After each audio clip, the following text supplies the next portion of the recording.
George Shindo Sini ദമ്പതികളുടെ മക്കളാണ് Jio ജോസും Jino ബാസ്റ്റിനും. Jio Ernakulam GHS north പരവൂരിലെ വിദ്യാർത്ഥി, ജിനോ വരാപ്പുഴ ഹോളി ഇൻഫൻസ് ബോയ്സിലെ വിദ്യാർത്ഥിയും. രണ്ടുപേരും സ്വർണം നേടിയത് ഹൈജമ്പിൽ. ഇരുവർക്കും കായിക രംഗത്ത് വഴികാട്ടികൾ മാതാപിതാക്കൾ തന്നെ. മുൻ ഹൈജമ്പ് താരവും കായിക അധ്യാപകനുമാണ് ജോർജ് ഷിൻഡോ. സിനി മുൻ കേരള വോളിബോൾ ടീം അംഗവും. മാതാപിതാക്കളുടെ ഉറച്ച പിന്തുണയിൽ ഉയർന്നു ചാടിയ ജിയോയും ജിനോയും കുടുംബത്തിലെത്തിച്ചത് ഇരട്ട സ്വർണം. 2.09 മീറ്റർ ചാടിയാണ് ജിയോ സ്വർണം നേടിയത്. നന്നായിട്ട് ചെയ്യാൻ പറ്റി. ഇവരെല്ലാവരും സപ്പോർട്ട് ഉണ്ടായിരുന്നു, ഗ്രൗണ്ട് സപ്പോർട്ട് നല്ല ഉണ്ടായിരുന്നു. പിന്നെ ദൈവത്തിന്റെ അനുഗ്രഹം കൊണ്ടെല്ലാം നന്നായിട്ട് ചെയ്യാൻ പറ്റി. ചേട്ടനെ വെല്ലാൻ ഒരുങ്ങി തന്നെയാണ് അനുജൻ ജിനോയും. ചേട്ടനെ കണ്ടിട്ടാണ് ഹൈജമ്പ് തന്നെ തുടങ്ങിയത്. ചേട്ടനൊരു വെല്ലുവിളി ആകുമോ ഭാവിയിൽ?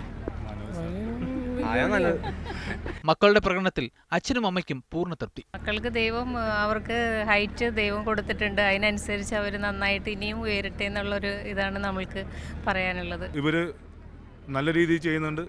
അതിനെ പ്രോത്സാഹിപ്പിക്കാൻ എപ്പോഴും ഞാൻ കൂടെയുണ്ട്. അതെൻ്റെ മക്കളാണെന്നല്ല, വേറെ ആരാണെങ്കിലും എൻ്റെ കൂടെ എനിക്ക് പരിചയമുള്ള ആരാണെങ്കിലും ഞാൻ ആ ഒരു ഇത് കൊടുക്കുള്ളൂ. എൻ്റെ പരിധി വിട്ട് കഴിഞ്ഞാൽ അടുത്ത ഒരു ആളെ ഏൽപ്പിക്കുക, ഒരു കോച്ചിനെ ഏൽപ്പിക്കുക, അതാണ് ചെയ്യേണ്ട രീതി. ഇക്കഴിഞ്ഞ ദേശീയ ഗെയിംസിൽ ഹൈജമ്പിൽ ജിയോ ജോസ് പങ്കെടുത്തിരുന്നു. മത്സരിച്ച ഏറ്റവും പ്രായം കുറഞ്ഞ താരമായിട്ടും മുതിർന്നവരെ പിന്തള്ളി ജിയോ 4ാം സ്ഥാനത്തെത്തി.